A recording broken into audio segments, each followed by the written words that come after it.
ಹಳೆ ದುಡ್ಡು ಅಂದರೆ ಗೋಲ್ಕು ದುಡ್ಡು ಇಟ್ಟಿದ್ನಲ್ಲ ದೇವ್ರ ಮನೇಲಿ, ಅದು ಆವಾಗಲೇ ತೋರಿಸಿದ್ದು. ಇದು ಈ ಒಂದು ಸೇವ್ ಮಾಡಿದ್ದು 2 ಮಂತಿಂದ ಅದ್ರಲ್ಲಿ ತಗೋ.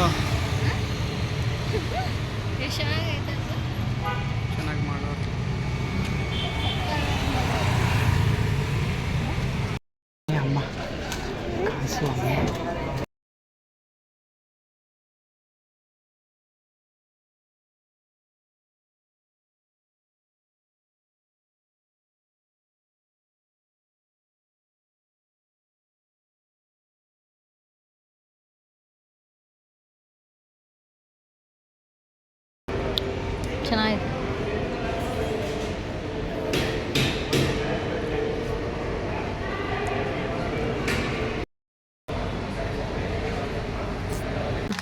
ನಾನು ಸ್ವಲ್ಪ ಅಮೌಂಟ್ ಕೂಡಿಕ್ಕಿದ್ನಲ್ಲ, ಅದ್ರ ಜೊತೆಗೆ ಇನ್ನೂ ಸ್ವಲ್ಪ ಅಮೌಂಟ್ನ ಸೇರಿಸಿ ನಾನು ಏನು ತೊಗೊಂಡೆ ಅಂತ ಹೇಳಿದ್ರೆ ಗೋಲ್ಡ್ ಕಾಯಿನ್ ತೊಗೊಂಡೆ. ಒಂದು ಸ್ಕೀಮ್ ಮಾಡಿಸಿದ್ದೀವಿ. ಈ ಸ್ಕೀಮ್ ಬಂದು 11 ಮಂತ್ಸ್ ತನಕ ಕಟ್ಟೋದು. ಹಾಯ್ ಎಲ್ರಿಗೂ ನಮಸ್ಕಾರ, ನಾನು ನಿಮ್ಮ Preethi. Welcome back to my YouTube channel. ಪಾಪ ಇಲ್ಲೇ ಬಂದು ನಿಂತ್ಕೊಂಡು ನನ್ನೇ ನೋಡ್ತಾವನೆ. ಬೀಳುತ್ತೆ, ಏಟ್ ಕೊಡ್ತೀನಿ. ಇವಾಗ 7 ಗಂಟೆ ಆಗಿದೆ. ರೆಡಿಯಾಗಿ ಹೊರಗಡೆ ಹೋಗ್ತಾ ಇದ್ದೀವಿ. ನಾನೊಂದು ವಿಡಿಯೋ ಮಾಡಿದ್ದೆ ಗೊತ್ತಾ, ನಾನು ಅಮೌಂಟು ಎಷ್ಟು ಸೇವ್ ಮಾಡಿದ್ದೀನಿ ಅಂತ ತೋರಿಸಿದ್ದೆ. ಅದಕ್ಕೆ ಏನಾದ್ರು ತೊಗೊಳ್ಬೇಕಾದ್ರೆ ಏನು ತೊಗೊಳ್ತೀನಿ ಅಂತ ನಿಮಗೆ ತೋರಿಸ್ತೀನಿ ಅಂತ ಹೇಳಿದ್ದೆ. ಸೊ ಈಗ ಆ ಅಮೌಂಟ್ ತೊಗೊಂಡು ಶಾಪಿಂಗ್ ಹೋಗ್ತಾ ಇದ್ದೀನಿ. ಶಾಪಿಂಗ್ ಹಾಂ ಇರಮ್ಮ. ಇದು ಅಮೌಂಟು, ಕಾಯಿನ್ಸು, ಸ್ವಲ್ಪ ಚೇಂಜ್ ಎಲ್ಲ ಇದೆಯಲ್ಲ, ಅದು ನಾನು ತೊಗೊಂಡು ಈ ಥರ 500, 100 ನೋಟ್ಸ್ ಇರೋದನ್ನ ಎತ್ತಿಟ್ಕೊಂಡಿದ್ದೀನಿ. ಯಾಕೆ ಅಂತಂದರೆ ನಾನು ತೊಗೊಳಕ್ಕೆ ಹೋಗ್ತಿರೋದು ಏನು ಅಂತ ಅಲ್ಲಿಗೆ ಹೋದ್ಮೇಲೆ ಗೊತ್ತಾಗುತ್ತೆ. ಬಂದಮೇಲೆ ತೋರಿಸ್ತೀನಿ ಏನು ತೊಗೊಂಡೆ ಅಂತ. ಅದಕ್ಕೆ ಕಾಯಿನ್ಸು ಮತ್ತು 10 ರೂಪಾಯಿ 20 ರೂಪಾಯಿದೆಲ್ಲ ಇದೆಯಲ್ಲ, ಅದು ಎತ್ತಿಟ್ಬಿಟ್ಟು ಇದೇ ಇನ್ನೂ ಅದನ್ನು ನಾನು ಮನೆಗೆ ಬೇಕಾಗುತ್ತೆ ಚೇಂಜ್ ಅಂತ ಇಟ್ಕೊಂಡು ಆ 500 ನೋಟ್ಸ್ನ ತೊಗೊಂಡೋಗ್ತೀನಿ. ಅದ್ರ ಜೊತೆಗೆ ಇನ್ನೂ ಸ್ವಲ್ಪ ಅಮೌಂಟನ್ನ ಸೇವ್ ಮಾಡಿದ್ದೀನಿ. ಆ ಅಮೌಂಟು ಎಷ್ಟಿದೆ ಅಂತಲೂ ಕೂಡ ನಿಮಗೆ ತೋರಿಸ್ತೀನಿ. ಒಂದು ನಿಮಿಷ. ಈಗ 1 ಮಂತಿಂದ ಸೇವ್ ಮಾಡಿದ್ದು ಇದು. 1 ಮಂತ್ 2 ಮಂತ್ ಆಗಿದೆ. ಇಷ್ಟರಲ್ಲಿ ಇಷ್ಟು ಅಮೌಂಟ್ ಇದೆ. ಅದರಲ್ಲಿ ಆಲ್ರೆಡಿ ನಾನು ಅಮೌಂಟನ್ನ ತೊಗೊಂಡು ಕೌಂಟು ಕೂಡ ಮಾಡಿ ಇಟ್ಕೊಂಡಿದ್ದೀನಿ. ಅದರಲ್ಲೂ ಕೂಡ ನನಗೆ ಎಷ್ಟು ಸಿಕ್ಕಿದೆ ಅಂದರೆ ಮಧ್ಯಾಹ್ನನೇ ಕೌಂಟ್ ಮಾಡಿಟ್ಟಿದ್ದೆ ನಾನು. ಅದು ಅಮೌಂಟು ಎಲ್ಲೈತೆ, ಹೊರಗಡೆ ಇಟ್ಟಿದೆ. ಮೊದಲೇ ರೆಡಿ ಮಾಡಿ ಇಟ್ಕೊಂಡಿದ್ದೀನಿ. ಹೊರಗಡೆ ಹೋಗ್ತೀನಲ್ಲ ಆಗ ಬೇಕಾಗುತ್ತೆ, ಅವಾಗ ಲೆಕ್ಕ ಹಾಕೋಕ್ಕಾಗಲ್ಲ, ಚೇಂಜ್ ಎಲ್ಲ ಇರುತ್ತೆ ಅಂದ್ಬಿಟ್ಟು ಇಷ್ಟು ಅಮೌಂಟ್ ಇದೆ. 2000 ರುಪೀಸ್ ಇದೆ. ಹಳೆ ದುಡ್ಡು ಅಂದರೆ ಗೋಲ್ಕು ದುಡ್ಡು ಇಟ್ಟಿದ್ನಲ್ಲ ದೇವ್ರ ಮನೇಲಿ, ಅದು ಆವಾಗಲೇ ತೋರಿಸಿದ್ದು. ಇದು ಈ ಒಂದು ಸೇವ್ ಮಾಡಿದ್ದು 2 ಮಂತಿಂದ ಅದ್ರಲ್ಲಿ ತೊಗೊಂಡಿದ್ದು. ಇನ್ನೂ ಸ್ವಲ್ಪ ಇದೆ ಚೇಂಜು, ಬಟ್ ಅದನ್ನು ನಾನು ತೊಗೊಂಡಿಲ್ಲ, ಹಾಗೆ ಬಿಟ್ಟಿದ್ದೀನಿ. ಇದು ಫಸ್ಟು ನಾನು ವಿಡಿಯೋ ಮಾಡಿದ್ದೀನಲ್ಲ ಆ ಅಮೌಂಟಿದ್ದು, ಅದನ್ನು ತೊಗೊಂಡಿದ್ದೀನಿ. ಇದು 2 ಸೇರಿ ಅರೌಂಡ್ 6000 ಸಮಥಿಂಗ್ ಆಗುತ್ತೆ. ಸೊ ಅದ್ರ ಜೊತೆಗೆ ಇನ್ನೂ ಸ್ವಲ್ಪ ಅಮೌಂಟ್ನ ಸೇರಿಸ್ಬಿಟ್ಟು ನಾನು ಗೋಲ್ಡ್ ಶಾಪಿಂಗ್ ಮಾಡ್ಕೊಂಡು ಬರೋಣ ಅಂತ ಹೋಗ್ತಾ ಇದ್ದೀನಿ. ಏನು ಗೋಲ್ಡ್ ತೊಗೊಳ್ತಿದ್ದೀನಿ, ಏನು ತೊಗೊಂಡೆ ಅಂತ ತೋರಿಸ್ತೀನಿ ನಿಮಗೆ. ದೊಡ್ಡದಾಗಿ ಏನು ತೊಗೊಳ್ತಿಲ್ಲ, ಚಿನ್ನದ ರೇಟು ತುಂಬ ಜಾಸ್ತಿ ಆಗಿಬಿಟ್ಟಿದೆ. ಕಡಿಮೆ ದುಡ್ಡಲ್ಲೇ ಏನು ತೊಗೋತೀವಿ, ಇವೆರಡು ದುಡ್ಡು ಇದೆ. ಇದ್ರ ಜೊತೆಗೆ ಜಾನು ಹತ್ರ ಸ್ವಲ್ಪ ದುಡ್ಡು ಇಸ್ಕೊಂಡು ಗೋಲ್ಡನ್ನ ತೊಗೊಂಬರಕ್ಕೆ ಹೋಗ್ತಾಯಿದ್ದೀನಿ. ಏನು ತೊಗೊಂಡೆ ಏನು ಅಂತ ನಿಮ್ಗೆ ತೋರಿಸ್ತೀನಿ, ಬನ್ನಿ. ಚಿನ್ನ ಹೇಳು. ಹಾಯ್. ನೋಡಿ ಜಾನು, ಎಷ್ಟು ಸೇವ್, ಇನ್ನೂ ಜಾಸ್ತಿನೇ ಸೇವ್ ಮಾಡಿದ್ದೆ. ಬನ್ನಿ, ಇನ್ನೂ ಜಾಸ್ತಿ ಸೇವ್ ಮಾಡಿದ್ದೆ. ಜಾನು ಈಸ್ಕೊಂಡು ಎಲ್ಲ ಖರ್ಚು ಮಾಡಿಬಿಟ್ಟ. 2-3 ತಿಂಗಳಿಂದ ನಾನು ಪಾಪ 4,000 ಸಾಲ ಕೊಟ್ಟವನೇ ಜಾನುಗೆ. ನಾನೊಂದು 50,000 40-50,000 ಸಾಲ ಕೊಟ್ಟಿದ್ದೀನಿ. ಅದನ್ನು ಇನ್ನೂ ಕೊಟ್ಟಿಲ್ಲ. ಇನ್ನು ಯಾವಾಗ ಕೊಡ್ತಾರೆ ಅಂತ ಗೊತ್ತಿಲ್ಲ. ಇನ್ನೂ ಸೇವ್ ಮಾಡಿದ್ದು ಇನ್ನೂ ಇತ್ತು. ಈಗ ಲಾಸ್ಟ್ ವೀಕು ಊರಿಗೆ ಹೋಗ್ಬೇಕಾದ್ರೆ ಸ್ವಲ್ಪ ಅಮೌಂಟು ನಮಗೆ ಒಂದು 2-3 ತಿಂಗಳಿಂದ ಅಮೌಂಟಿಗೆ ತುಂಬ ಏನಂತಾರೆ ಇಕ್ಕಟ್ಟಾಗ್ತಿದೆ. ಅವಾಗ ಕೊಟ್ಟು ಖಾಲಿ ಆಗ್ಬಿಟ್ಟು ಇಷ್ಟೇ ಉಳ್ಕೊಂಡಿರೋದು. ಸೊ ಇವಾಗ ಸ್ಯಾಲ್ರಿ ಬಂದಿದೆಯಲ್ಲ, ಅದರಲ್ಲಿ ಒಂದು ಸ್ವಲ್ಪ ಇಸ್ಕೊಂಡು ಶಾಪ್ ಮಾಡ್ಕೊಂಡು ಬರ್ಕಂತ ಹೋಗ್ತಿದ್ದೀವಿ. ಏನು ಅಂತ ಹೇಳ್ತೀನಿ. ಬಾ ಸರಿ ಹೋಗೋಣ. ಕಾಚಕ್ ನಿಮಗೆ ಚೇಂಜ್ ಇಷ್ಟ ಇರೋದು. ಇದು ನಾವು ಕುಲ್ಕಿ ಜಾನು ಕಾಯಿನೆಲ್ಲ ಕೆಳಗಡೆ ತಗೊಬಿಟ್ಟು ಇದ್ರೊಳಗಡೆ ಹಾಕೋದು, ಹಂಗೆ ಮಾಡ್ತಿರೋದನ್ನ. ಇದೊಳಗಡೆ ಇಟ್ಬಿಡು. ಇದು ಪಾಪಗೆ ಆಟ ಆಡೋದಕ್ಕೆ ಅಂದ್ಬಿಟ್ಟು ಒಳಗಡೆ ಏನು ಜನದು ಗಿಲ್ಕೆ ಎಲ್ಲ ಬರುತ್ತಲ್ಲ ಅದ್ರ ಸೆಟ್ ಇದು. ಅದೆಲ್ಲ ನಾಳೆ ಮಾಡ್ದೆ ಇವನು. ಇದನ್ನು ನಾನು ಜಾನಿಗೆ ಗೊತ್ತಿಲ್ಲದೇ ಸೇವ್ ಮಾಡೋಣ ಅಂತ ಎತ್ತಿಟ್ಟಿತ್ತು. ಆದರೆ ಪಾಪ ಅವನ ಹತ್ರ ದುಡ್ಡಿಲ್ಲದೆ ಇದ್ದಾಗ ತೋರಿಸ್ಬಿಟ್ಟು ನಾನೇ 2,500 ರೂಪಾಯಿ ಸಾಲ ಕೊಟ್ಟಿದ್ದೀನಿ ಇದರಲ್ಲಿ ಎತ್ತಿ. ಇನ್ನು 2,000 ರೂಪಾಯಿ ಇವಾಗ ನಾನು ತಗೊಂಡಿದ್ದೀನಿ. ಇನ್ನು ಉಳಿದಿರೋದಕ್ಕೆ ಏನಾದರೂ ಗಿಫ್ಟ್ ಕೊಡಿಸುವ ಅಂದ್ಕೊಂಡಿದ್ದೆ ಜಾನು ಬರ್ತಡೆಗೆ. ಆದರೆ ಗಿಫ್ಟ್ ಇವತ್ತು ತಗೊಬರಕ್ಕೆ ಹೋಗ್ತಿದ್ದೀನಲ್ಲ ಅದೇ ಗಿಫ್ಟ್. ಓಕೆ ಅಲ್ಲ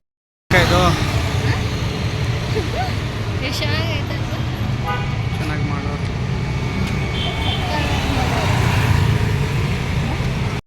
ಇದು ಇಷ್ಟೊಂದು ಜನ.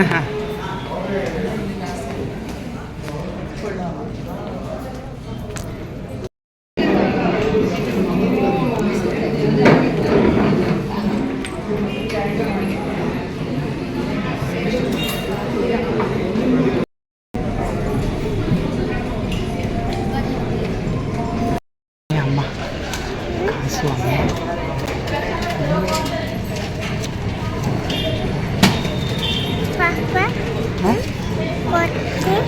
ಅಮ್ಮ ಕೊಡುತ್ತೆ. ಅಲ್ಲಿ GRT ಜ್ಯುವೆಲರ್ಸಿಂದ ನಾವು ಹಾಗೆ ಬರಬೇಕಾದ್ರೆ ಒಂದು ಮಾಲ್ ಸಿಕ್ತು. ಆ ಮಾಲಿಗೆ ಹೋದ್ವಿ. ಏನಾದರೂ ತಿನ್ಕೊಂಡು ಹೋಗೋಣ, ಇಲ್ಲಿ ತನಕ ಬಂದಿದ್ದೀವಲ್ವ ಅಂತ ಹೇಳಿ ಪಾಪು ನಾನು ಜನ 3 ಜನ ಮಾಲಿಗೆ ಹೋದ್ವಿ. ಅಷ್ಟೊಂದೇನು ಕ್ರೌಡ್ ಇರಲಿಲ್ಲ, ಆಲ್ರೆಡಿ ಟೈಮ್ ಆಗಿತ್ತಲ್ವ. ಹಾಗಾಗಿ ಹಾಗೆ ಏನಾದ್ರು ತಿನ್ಕೊಂಬರೋಣ ಅಂತ ಹೋಗ್ಬಿಟ್ಟು ಬಂದ್ವಿ ಅಷ್ಟೇ. ಅಲ್ಲಿಂದ ಹಾಗೆ ಜುಡಿಯೋಗೆ ಹೋಗಿದ್ವಿ. ಏನಾದರೂ ಬಟ್ಟೆ ನೋಡೋಣ ಆಫರ್ ಏನಾದರೂ ಇದೆಯಾ ಅಂದ್ಕೊಂಡು ಹೋಗಿದ್ವಿ. ಬಟ್ ಆಲ್ರೆಡಿ ಟೈಮ್ ಆಗೋಗ್ಬಿಟ್ಟಿತ್ತಲ್ಲ, ನಮಗೆ ಅಷ್ಟು ಹುಡ್ಕೊಂಡು ತಗೊಂಡು ಬರೋಷ್ಟು ಪೇಷನ್ಸ್ ಇರಲಿಲ್ಲ. ಆದರೆ ಪಾಪು ಮಾತ್ರ ನಾವು ನೋಡ್ತಿದ್ದದನ್ನ ನೋಡಿಬಿಟ್ಟು ಅವನು ಕೂಡ ಅವ್ನು ಹಾಕ್ಕೊಳ್ಳೋದಕ್ಕೆ ಪ್ಯಾಂಟು, ಅವ್ನು ಬೇಕಾಗಿರೋ ಟ್ರೋಸರು, ಚಡ್ಡಿ ಏನು ಬೇಕು ಅದನ್ನು ತೊಗೊಂಡು ನೋಡ್ತಾನೆ ಇದ್ದ. ನಾನು ಜಾಸ್ತಿ ವೀಡಿಯೋ ಮಾಡ್ಕೊಳ್ಳಿಲ್ಲ ಅಲ್ಲಿ. ಹಾಗೆ ಅವನಿಂದ ಬಟ್ಟೆ ತೆಗೆದು ಇಟ್ಬಿಟ್ಟು ಬರೋಷ್ಟೊತ್ತಿಗೆ ಸಾಕಾಗೋಯ್ತು, ಕೊಡದೇ ಇದ್ದ. ಅದನ್ನೆಲ್ಲ ವೀಡಿಯೋ ಏನು ಮಾಡಿಲ್ಲ. ಅಲ್ಲಿಂದ ನಾವು ಚಿಕಾಗೋ ಪಿಜ್ಜಾಗೆ ಬಂದ್ವಿ. ಅಲ್ಲಿ ಬಂದು ಪಿಜ್ಜಾನ ಆರ್ಡ್ರ್ ಮಾಡಿದ್ದೀವಿ. ಕೊಡೋದಕ್ಕೆ ಒಂದು 20 ಮಿನಿಟ್ಸ್ ಆಗುತ್ತೆ, ವೆಯ್ಟ್ ಮಾಡಿ ಅಂದರು. ಸೊ ವೆಯ್ಟ್ ಮಾಡ್ತಾ ಕೂತಿದ್ದೀವಿ. ಇನ್ನು ಪಿಜ್ಜಾ ಬರಲಿಲ್ಲ. ಪಾಪ ಅವ್ನ ಪಾಡಿಗೆ ಅವ್ನು ಆಟ ಆಡ್ತಾಯಿದ್ದ. ಸೊ ನಾನು ಅದನ್ನು ವೀಡಿಯೋ ಮಾಡ್ಕೋತಾ ಇದ್ದೆ. ಅವನು ಒಂದು ಕಡೆ ಕೂರಲ್ಲ, ಅಂದರೆ ಅವನ್ನ ಫ್ರೀಯಾಗಿ ಬಿಟ್ಬಿಡಬೇಕು, ಅವನೇ ಓಡಾಡಬೇಕು. ಕೆಳಗಡೆ ಹೋಗೋದು, ಅಲ್ಲಿ ಜಾಗ ಇದೆಯಲ್ಲ, ಸ್ಪೇಸ್ ಇದೆಯಲ್ಲ, ಅಲ್ಲೆಲ್ಲ ಹೋಗಿ ನಿಂತ್ಕೊಳ್ಳೋದು, ಕುತ್ಕೊಳ್ಳೋದು, ಆ ಥರ ಎಲ್ಲ ಮಾಡ್ತಾನೆ ಇದ್ದ. ಯಾಕೆಂದರೆ ಇನ್ನೂ ಪಿಜ್ಜಾ ಬೇರೆ ಬಂದಿರಲಿಲ್ಲ. ಹಾಗಾಗಿ ಕೊನೆಗೆ ನಾವು ಪಿಜ್ಜಾ ಬಂದ್ರೂ ಅವನು ತಿನ್ನೋಕ್ಕೆ ಪೇಷನ್ಸು ಮೂಡೇ ಇಲ್ಲ ಅವನಿಗೆ. ಅವ್ನು ಆಟ ಆಡೋದ್ರಲ್ಲೇ ಅವ್ನು ಮೂಡೆಲ್ಲ ಆ ಕಡೆನೇ ಇತ್ತು. ಕೊನೆಗೆ ಪಿಜ್ಜಾ ಆರ್ಡ್ರ್ ಮಾಡಿದ್ವಿ. ಬಂದಮೇಲೆ ಹೇಗಿತ್ತು ಅಂತ ತಿಂದು ನೋಡಿಬಿಟ್ಟು ಹೇಳ್ತೀನಿ.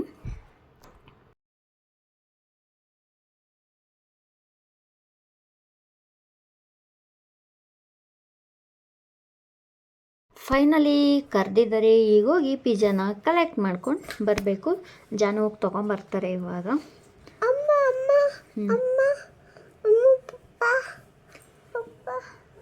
ಸೊ ಇದೇನೇ ಚಿಕಾಗೋ ಪಿಜ್ಜಾ. ನಾವು ಯಾವುದು ಆರ್ಡ್ರ್ ಮಾಡಿದ್ದು ಗೊತ್ತಿಲ್ಲ, ಜಾನುನೇ ಮಾಡಿದ್ದು. ಬಟ್ ಚೆನ್ನಾಗಿತ್ತು ಟೇಸ್ಟು. ಪಾಪು ಮಾತ್ರ ಈಸ್ಕೊಳ್ತಾನೆ ಇಲ್ಲ, ಅವನು ಆಟ ಆಡೋದ್ರಲ್ಲಿ ತುಂಬ ಬ್ಯುಸಿ ಇದ್ದಾನೆ. ಕರೆದು ಪಕ್ಕದಲ್ಲಿ ಕೂರಿಸ್ಕೋತೀನಿ ಅಂದರೂ ಬರ್ತಾನೆ ಇಲ್ಲ. ಒಟ್ಟಿನಲ್ಲಿ ಅವ್ನು ಆಟ ಆಡಬೇಕು. ಆ ಸೋಫಾ ಕೆಳಗಡೆ ಅಥವಾ ಕುಷನ್ ಎಲ್ಲ ಹಾಕಿದ್ದಾರಲ್ಲ ಅದ್ರ ಕೆಳಗಡೆ ಎಲ್ಲ ಹೋಗೋದು, ಅದ್ರ ಮೇಲೆ ಹತ್ತೋದು, ಆಟ ಆಡೋದು, ಆ ಥರ ಮಾಡ್ತಿದ್ದಾನೆ. ಪಿಜ್ಜಾ ಬೇಕು ಅಂತಲೇ ಕೇಳ್ತಾ ಇಲ್ಲ ಅವನು. ಬಟ್ ನಾವು ಇನ್ನೇನು ಮಾಡೋಕ್ಕಾಗತ್ತೆ, ಹೋಗಲಿ ಬಿಡೋ ಅಂತ ಸುಮ್ಮನೆ ಆದ್ವಿ. ಕರೆದ್ರೂ ಬರ್ತಿರ್ಲಿಲ್ಲ. ನಾನು ಅವನನ್ನೇ ಮಾತಾಡಿಸ್ತಾ ಇದ್ದೆ. ಅವನಿಗೆ ಸಾಸ್ ಅಂದರೆ ಇಷ್ಟ. ಅದು ಸ್ವಲ್ಪ ಟೇಸ್ಟ್ ಆಗಿದೆಯಲ್ಲ, ಖಾರ ಹೊಡಿಯಲ್ವಲ್ಲ, ಹಾಗಾಗಿ ಸಾಸನ್ನ ನಿಕ್ತಾನೆ ಕೈಯಲ್ಲಿ. ಅದಕ್ಕೆ ಸಾಸ್ ತೋರಿಸ್ಬಿಟ್ಟು ಕರಿತಾ ಇದ್ದೀನಿ, ಬಾ ತಿನ್ನುವಂತೆ ಅಂತ. ಫೈನಲ್ಲಿ ಬಂದ. ಸ್ವಲ್ಪ ಸಾಸ್ ಹಾಕ್ಬಿಟ್ಟು ಕೊಟ್ಟರೆ ಅದ್ರ ಜೊತೆ ತಿನ್ಕೊಳ್ತಾನೆ. ಕೊನೆ ಕರ್ಕೊಂಡು ಕೂರಿಸ್ಕೊಂಡು ನಾವೇನು ಜಾಸ್ತಿ ಏನು ಕೊಡಲ್ಲ ಅವನಿಗೆ, ಅದು ಮೈದಾ ಅಲ್ವಾ. ಹಾಗಾಗಿ ನೋಡಿ ಅವನಿಗಿಷ್ಟ, ಅದಕ್ಕೋಸ್ಕರನೇ ಅವನು ಸಾಸ್ ಹಾಕಿಸ್ಕೊಳ್ತಿರೋದು. ಟೊಮೊಟೊ ಕೆಚಪ್ ಅದನ್ನು ಹಾಕಿಸ್ಕೊಂಡು, ಕೆಚಪ್ಪು ಸಾಸು ಏನಂದೆ ನನಗೆ ಗೊತ್ತಿಲ್ಲ. ಓಕೆ, ಟೊಮೊಟೊ ಕೆಚಪ್ನ ಹಾಕಿಸ್ಕೊಂಡು ತಿಂತಾ ಇದ್ದಾನೆ ಅವನು. ಅವನಿಗಿಷ್ಟ ಅದಂದರೆ. ಅಲ್ಲಿ ಒಂದು ಕೊಟ್ಟಿರೋ ಸ್ವಲ್ಪ, ಅದೊಂದು ಸ್ವಲ್ಪಕ್ಕೇ 2 ಸರಿ 3 ಸರಿ ಡಿಪ್ ಮಾಡ್ಕೊಂಡು ತಿನ್ಬೇಕು ಅವನು. ಕೊನೆಗೆ ತಿನ್ಕೊಂಡು ಅಲ್ಲಿಂದ ಐಸ್ ಕ್ರೀಮ್ ತಿನ್ನೋಣ ಅಂತ ಹೋಗ್ತಾ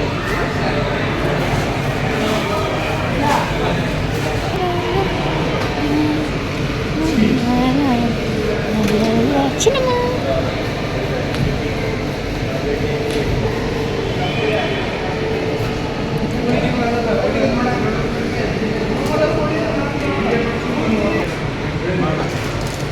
ಡಿಫ್ರೆಂಟ್ ಆಗೈತಲ್ವ, ಕುತ್ಕೊಳ್ಳೋಕೆ ಜನ ಇಲ್ಲೇನೆ.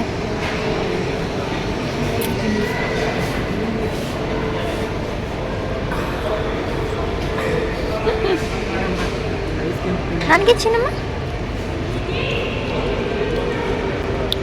ಚೆನ್ನಾಗಿದೆ.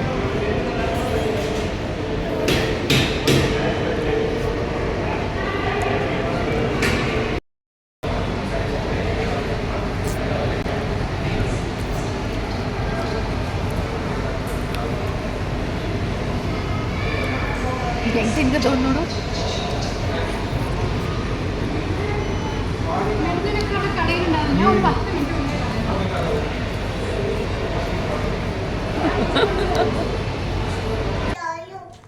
ಏನಮ್ಮ, ನಾನು ಸ್ವಲ್ಪ ಅಮೌಂಟ್ ಕುಡಿಕಿದ್ನಲ್ಲ, ಅದ್ರ ಜೊತೆಗೆ ಇನ್ನೂ ಸ್ವಲ್ಪ ಅಮೌಂಟ್ನ ಸೇರಿಸಿ ನಾನು ಏನು ತೊಗೊಂಡೆ ಅಂತ ಹೇಳಿದ್ರೆ ಗೋಲ್ಡ್ ಕಾಯಿನ್ ತೊಗೊಂಡೆ. ಅಲ್ಲಿ ತೋರ್ಸೋಕ್ಕಾಗಲಿಲ್ಲ, ವಿಡಿಯೋ ಮಾಡ್ಬೋದೋ ಮಾಡಬಾರ್ದು ಅದು ಗೊತ್ತಿರಲಿಲ್ವಲ್ಲ, ಅದಕ್ಕೋಸ್ಕರ ಮನೇಲಿ ಬಂದು ತೋರ್ಸೋಣ ಅಂತ ಸುಮ್ಮನೆ ಬಂದೆ. ಇರಮ್ಮ, ಬಾಕ್ಸ್ ಇಲ್ಲೂ ಸ್ವಲ್ಪ ಇದಾಗ್ಬಿಟ್ಟೈತೆ, ತೊಗೊಂಡು ಬಂದಿದ್ದೀನಿ. ಗೋಲ್ಡ್ ಕಾಯಿನ್, ಈ ಕಾಯಿನು 2 ಗ್ರಾಮ್ ಇದೆ. ಇದು ಇವತ್ತು ಗೋಲ್ಡ್ ರೇಟ್ ಎಷ್ಟಿದೆ ಅಂದರೆ 6410 ರುಪೀಸ್, 6410 ರೂಪಾಯಿ. ಇರಮ್ಮ ಒಂದು ನಿಮಿಷ, ನಾನು ತೊಗೊಂಡಿರೋದು ಇದು. ಕಾಣಿಸ್ತಿದೆಯಲ್ವ ಗೊತ್ತಿಲ್ಲ, ಇರೋ ನಿಮಿಷ ನೋಡೋಕ್ಕೆ ಬಿಡ್ತು. ಅಲ್ಲಿ ಪಪ್ಪ ಏನು ಮಾಡ್ತೈತೆ ನೋಡು, ಪಪ್ಪ ಏನು ಮಾಡ್ತೈತೆ ನೋಡು, ಹೋಗಿ ನೋಡ್ಕೊಂಬ. ಕಾಣಿಸ್ತಿದ್ಯಾ? ಅಯ್ಯೋ ನನ್ನ ಮಗ ಏನು ಬಿಡಲ್ಲ ಅಂತಾನೆ. ಕಾಣಿಸ್ತಿದ್ಯಾ ನಿಮಗೆ? 2 ಗ್ರಾಮ್ 2 ಗ್ರಾಮ್ ತೊಗೊಂಡೆ. ಅಷ್ಟು ನನ್ನ ಹತ್ರ ಏನು ಕ್ಯಾಶ್ ಇರಲಿಲ್ಲ. ಮತ್ತು ಕ್ಯಾಶ್ ಎಲ್ಲ ಕೂಡಿಟ್ಕೊಂಡು ಒಂದು 5 ಗ್ರಾಮ್ ತೊಗೊಳ್ಳೋಣ ಅನ್ನೋಷ್ಟರಲ್ಲಿ ಮತ್ತೆ ಗೋಲ್ಡ್ ರೇಟ್ ಜಾಸ್ತಿ ಆಗಿರುತ್ತೆ. ಸಾರಿ, ಅವಾಗಲೇ ನಿಮ್ಗೆ ಕಾಣಿಸ್ತಿದೆಯಾ? ಕವರ್ ಒಳಗಡೆ ಹಾಕ್ಬಿಟ್ಟೆ ನಾನು ತೊಗೊಂಡಿರೋದು 916 ತೊಗೊಂಡಿರೋದು.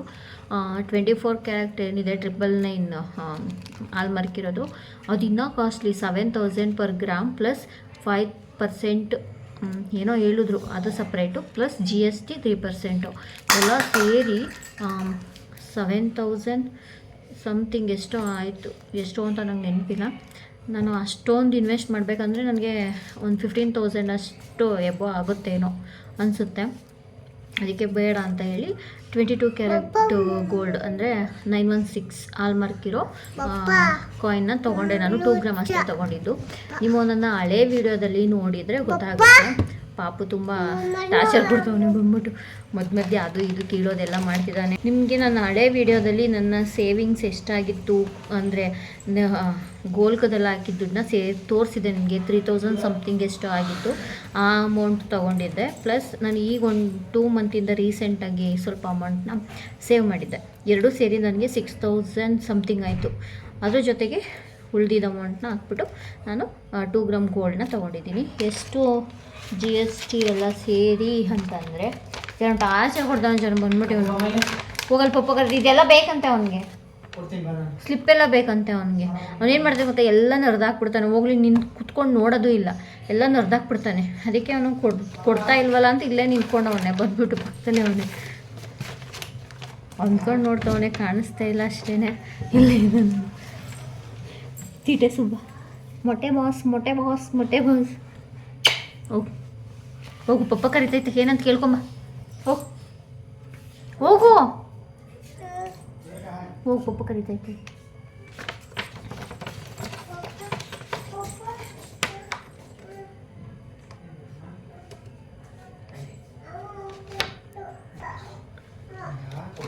ಇದು ಗೋಲ್ಡ್ ಕಾಯಿನ್. ಇಲ್ಲಿ ನೀವು ನೋಡ್ಬೋದು 22 ಕ್ಯಾರೆಟ್ ಅಥವಾ 916 ಅಂತ ಇದೆ. ಇದು 2 ಗ್ರಾಮ್ 13 ಮಿಲಿ ಇದೆ, 13 ಮಿಲಿ. 2 ಗ್ರಾಮು 13 ಮಿಲಿ ಐತೆ. ನಾನು ಅದನ್ನು ಬಿಟ್ಟಿದೆ, ಅದನ್ನು ಸೇರಿಸಿ ಅಮೌಂಟ್ ತೊಗೊಂಡಿರೋದು ಅವರು. Per gram 6410 rupees. ಟೋಟಲ್ ಆಗಿರೋದು ನನಗೆ ಈ ಸುಮ್ಮನೆ ಇರಮ್ಮ.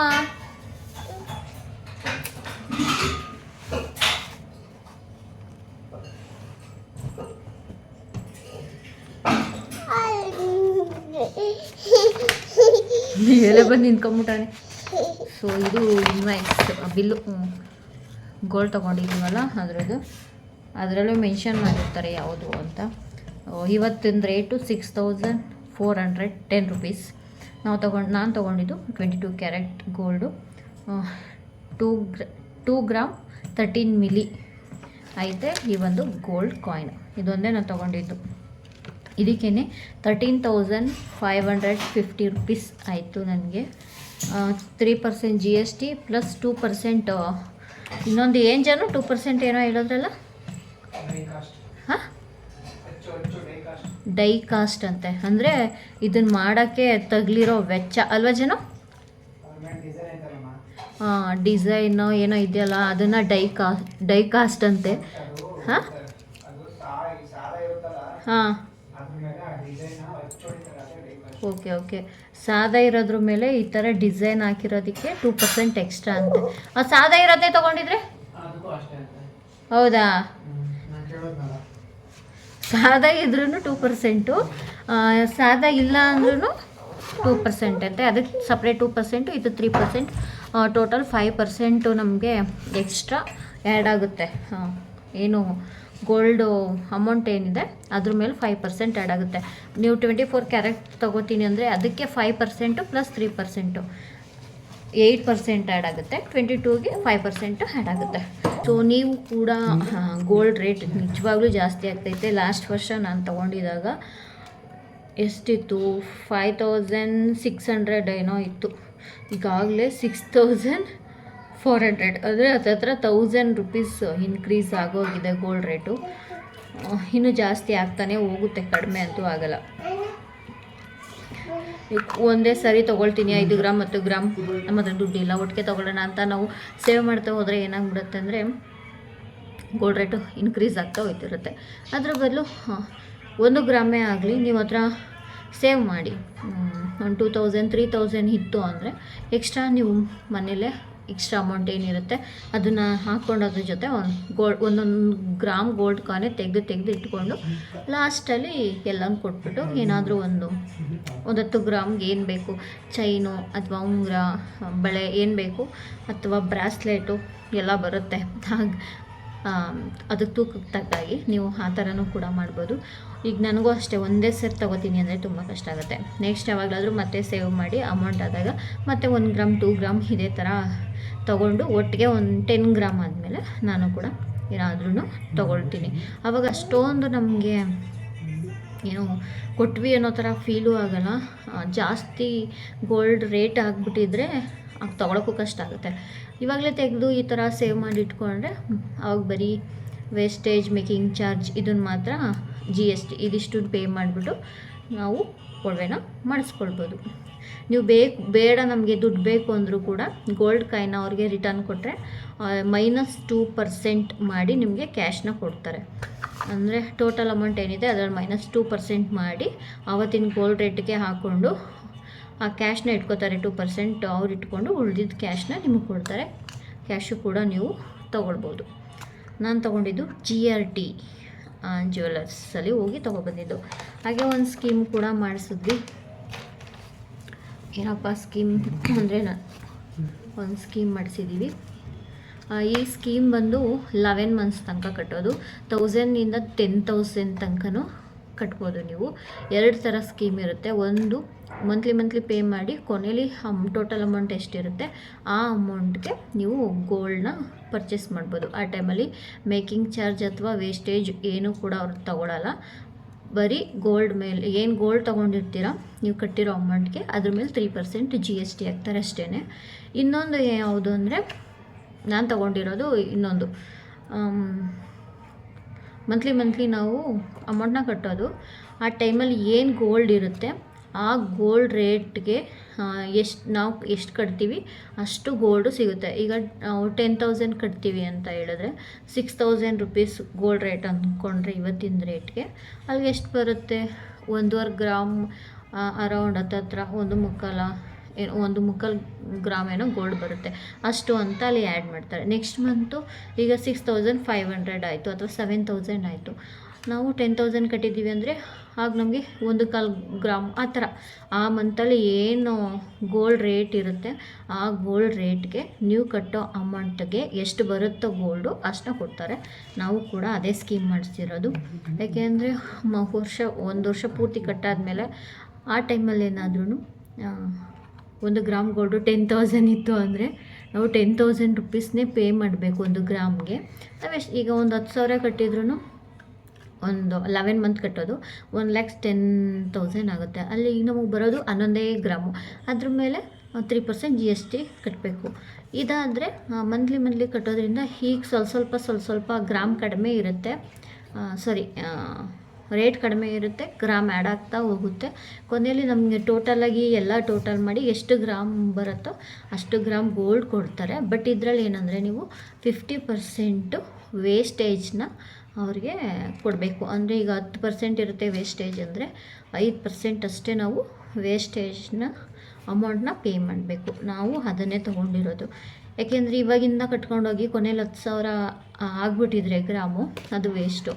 ಇವಾಗಿಂದ ಕಟ್ತಾ ಹೋದರೆ ಈಗ 6,000 ಇದೆ, ನೆಕ್ಸ್ಟ್ ಮಂತು 6,500 7 ಆ ಥರ ಆಗ್ತಾ ಹೋದರೆ ನಮಗೆ ಯೂಸ್ ಆಗುತ್ತೆ ಅಂತ. ಇದು ಕೂಡ ವೇಸ್ಟೇಜ್ 50%, 3% GSTನ ನಾವು ಪೇ ಮಾಡಬೇಕು. ನಾನು ಕೂಡ ಅದೇ ತೊಗೊಂಡಿರೋದು. 1,000ಇಂದ 10,000 ತನಕನೂ ಕೂಡ ನೀವು ಈ ಒಂದು ಸ್ಕೀಮ್ನ ತೊಗೋಬೋದು. ಚೆನ್ನಾಗೈತೆ ಅಂತ ಅನ್ನಿಸ್ತು ನನಗೆ. ನಾನೇ ಇದನ್ನು ತೊಗೊಳಕ್ಕೆ ಹೇಳಿದ್ದು. ನಾನು ಇನ್ನೊಂದು ಇದೆಯಲ್ಲ ಪೂರ್ತಿ ಕಟ್ಬಿಟ್ಟು ಕೊನೆಯಲ್ಲಿ ತೊಗೊಳ್ಳೋದು ವೇಸ್ಟೇಜು ಮೇಕಿಂಗ್ ಏನೂ ಇರೋಲ್ಲ, GST ಅಷ್ಟೇ ಪೇ ಮಾಡಬೇಕು ಅಂತ ಅದನ್ನು ತೊಗೊಳ್ಳೋಣ ಅಂದ್ಕೊಂಡಿದ್ದೆ. ಆ ಟೈಮಲ್ಲಿ ಗೋಲ್ಡ್ ರೇಟ್ ಏನಾದ್ರು ಜಾಸ್ತಿ ಇದ್ದರೆ ನಮಗೆ ವೇಸ್ಟ್ ಆಗುತ್ತೆ ಅಂದ್ಬಿಟ್ಟು ಇದನ್ನು ತೊಗೊಂಡ್ವಿ. ಬಟ್ ಎರಡೂ ಒಂದೇ ಅನಿಸುತ್ತೆ, ನನಗೆ ಗೊತ್ತಿಲ್ಲ. ಬಟ್ ಒಂದು ಸ್ಕೀಮ್ನ ಪರ್ಚೇಸ್ ಮಾಡಿದ್ದೀವಿ. ಇದೊಂದೇ ಯೂಸ್ ಮಾಡ್ತಿರೋದು. ನೆಕ್ಸ್ಟ್ ಯಾವಾಗಲಾದರೂ ಒಂದು ಚೆನ್ನಾಗಿರೋದು ಡೈಲಿ ವೇರಿಗೆ ತೊಗೋಬೇಕು. ನೀವು ಅಷ್ಟೇ ನಿಮ್ಮ ಹತ್ರ ಸ್ವಲ್ಪ ಅಮೌಂಟೇ ಇರಲಿ, ಗೋಲ್ಡೇ ತೊಗೋಬೇಕು ಅಂತ ಏನಿಲ್ಲ. ಸಿಲ್ವರ್ ರೇಟು ಕೂಡ ಜಾಸ್ತಿ ಆಗ್ತೈತೆ. 80 ರೂಪಾಯಿ 1 ಗ್ರಾಮು. ನಿಮ್ಗೆ ಆವಾಗಲೇ ಹೇಳಿಲ್ಲ ಅಲ್ವಾ, ಈ ಥರ ಸ್ಕೀಮ್ ಪರ್ಚೇಸ್ ಮಾಡಿದ್ರೆ ಅದೇ ರೇಟಲ್ಲಿ ನಿಮಗೆ ಗಿಫ್ಟದು ಏನಾದರೂ ಸಿಗುತ್ತೆ, ಅಲ್ಲ ಹಾಕಿರ್ತಾರೆ, ಆ ಗಿಫ್ಟ್ ತೊಗೋಬೋದು. ಅದು ಬೇಡ ಅಂದರೆ ಬೆಳ್ಳಿ ಕೊಡ್ತಾರೆ. ನಾನು ಬೆಳ್ಳಿ ತೊಗೊಳಕ್ಕೆ ಹೋದೆ, ಇನ್ನೂ ಅಪ್ಡೇಟ್ ಆಗಿಲ್ಲ, ಯಾವಾಗಲಾದ್ರು ಬಂದು ಕಲೆಕ್ಟ್ ಮಾಡ್ಕೊಳ್ಳಿ ಅಂತ ಹೇಳಿದ್ರು ಗಿಫ್ಟನ್ನ. ಸೊ ನೆಕ್ಸ್ಟ್ ಟೈಮ್ ಯಾವಾಗಲಾದ್ರು ಹೋದಾಗ ಬೆಳ್ಳಿ ಕಾಯಿನ್ನೇ ಬೇಕು ಅಂತ ಕೇಳಿದ್ದೀನಿ, ಬೆಳ್ಳಿ ಕಾಯಿನ್ ಕೊಡ್ತಾರೆ. ನೀವು ಎಷ್ಟು ಅಮೌಂಟಿಗೆ ಶಾಪ್ ಮಾಡ್ತೀರಾ ಅಂದರೆ ಇದನ್ನು ಏನದು ಏನಂತಾರೆ, ಇದನ್ನ ಏನಂತಾರೆ, ಅವಾಗೇನೋ ಹೇಳಿದ್ನಲ್ಲ, ಏನದು ಪಾಸ್ಬುಕ್ ಅಲ್ಲ, ಇದನ್ನೇನಂತಾರೆ, ಚೀಟಿ ಇಲ್ಲ, ಸ್ಕೀಮ್. ನೀವು ಸ್ಕೀಮ್ ಯಾರೇ ತೊಗೊಂಡ್ರು ಕೂಡ ನೀವು ಎಷ್ಟು ಅಮೌಂಟ್ ಮೇಲೆ ತೊಗೊಂಡಿರ್ತೀರ ಅದ್ರ ಮೇಲೆ 1,000ಗೆ ಒಂದೇನಾದರೂ ಗಿಫ್ಟ್ ಇಟ್ಟಿರ್ತಾರೆ, 2,000 ಒಂದು ಗಿಫ್ಟು, 3,000 4,000 ಆ ಥರ ಗಿಫ್ಟ್ ಇಟ್ಟಿರ್ತಾರೆ. ಬೇಡ ಅಂದರೆ ಆ ಒಂದು ಅಂದರೆ 200ಗೂ ಏನೋ ಗೊತ್ತಿಲ್ಲ ಅದಕ್ಕೆ ಸಂಬಂಧ ಈ ಥರ ಗಿಫ್ಟ್ಗಳನ್ನ ಇಟ್ಟಿರ್ತಾರೆ. ಅದು ಬೇಡ ಅಂದರೆ ಅದಕ್ಕೆ ವರ್ತಾಗಿರೋ ಎಷ್ಟು ಅಮೌಂಟ್ ಹೇಳಿರ್ತಾರೆ ಅಷ್ಟು ಅಮೌಂಟ್ಗೆ ಬೆಳ್ಳಿ ಕಾಯಿನ್ನ ಕೊಡ್ತಾರೆ. ನಾನು ನಿಮ್ಗೆ ತೋರಿಸ್ತೀನಿ ಬೆಳ್ಳಿ ಕಾಯಿನ್ ಯಾವಾಗಲಾದರೂ ಬಂದ ಮೇಲೆ. ಇನ್ನೂ ಅಪ್ಡೇಟ್ ಆಗಿರಲಿಲ್ಲ ಪಾಸ್ಬುಕ್ಕು. ಈ ಥರ ಪಾಸ್ಬುಕ್ ಕೊಡ್ತಾರೆ ನಿಮಗೆ. ನೀವು ಮೊಬೈಲಲ್ಲೂ ಕೂಡ ಇನ್ಸ್ಟಾಲ್ ಮಾಡ್ಕೊಂಬಿಟ್ರೆ ಮುಗೀತು, ಅಲ್ಲೇ ಅಪ್ಡೇಟ್ ಆಗ್ತಾ ಇರುತ್ತಂತೆ. ನಮಗೂ ಪಾಸ್ಬುಕ್ ಕೊಟ್ಟಿದ್ದಾರೆ, ಯಾವಾಗಲಾದ್ರು ಹೋದಾಗ ಬೇಕಾದ್ರೆ ಆ ಕಡೆ ಎಂಟ್ರಿ ಮಾಡಿಸ್ಕೊಳ್ಬೋದು ಅಂತಲೂ ಕೂಡ ಹೇಳೋರೆ. ಒಂದೇ ಸರಿ ಪರ್ಚೇಸ್ ಮಾಡೋಕ್ಕೆ ತುಂಬಾ ಕಷ್ಟ ಅನಿಸುತ್ತೆ ಇವಾಗಿರೋ ಗೋಲ್ಡ್ ರೇಟ್ಗೆ. ಅದಕ್ಕೆ ಒಂದು ಸ್ಕೀಮ್ ಹಾಕ್ಬಿಟ್ಟು 1-2 ಗ್ರಾಮ್ ಗೋಲ್ಡ್ ತೊಗೊಂಡು ಬಂದಿದ್ದೀವಿ. ನೆಕ್ಸ್ಟು ಇನ್ನೊಂದು ಸರಿ ಯಾವಾಗಲಾದ್ರು ಸೇವ್ ಮಾಡಿ ಇನ್ನೊಂದು 6,000 7,000 ಆದರೆ ಮತ್ತೆ ಹೋಗ್ಬಿಟ್ಟು 1 ಗ್ರಾಮ್ ಗೋಲ್ಡ್ ತೊಗೊಬಂದು ಇಟ್ಕೊಳ್ಳೋದು. ಈ ಥರನೇ ಮಾಡಿ ಒಂದು 10 ಗ್ರಾಮ್ ಮಾಡಿಬಿಟ್ಟು ಆಮೇಲೆ ಏನಾದರೂ ಪರ್ಚೇಸ್ ಮಾಡೋಣ ಅಂತ ಅಂದ್ಕೊಂಡಿದ್ದೀನಿ. ಈ ವಿಡಿಯೋ ಇಷ್ಟ ಆಗಿದೆ ಅಂತ ಅಂದ್ಕೊಳ್ತೀನಿ. ಇಷ್ಟ ಆಗಿರೋ ಒಂದು ಲೈಕ್ ಮಾಡಿ, ಸಬ್ಸ್ಕ್ರೈಬ್ ಮಾಡ್ಕೊಂಡು ನನ್ನ ಚಾನಲ್ನ ನೋಡಿ, ಹಾಗೆ ಸಪೋರ್ಟ್ ಮಾಡಿ. ಬಾಯ್, ನೆಕ್ಸ್ಟ್ ವ್ಲಾಗಲ್ಲಿ ಸಿಗ್ತೀನಿ. ಓಯ್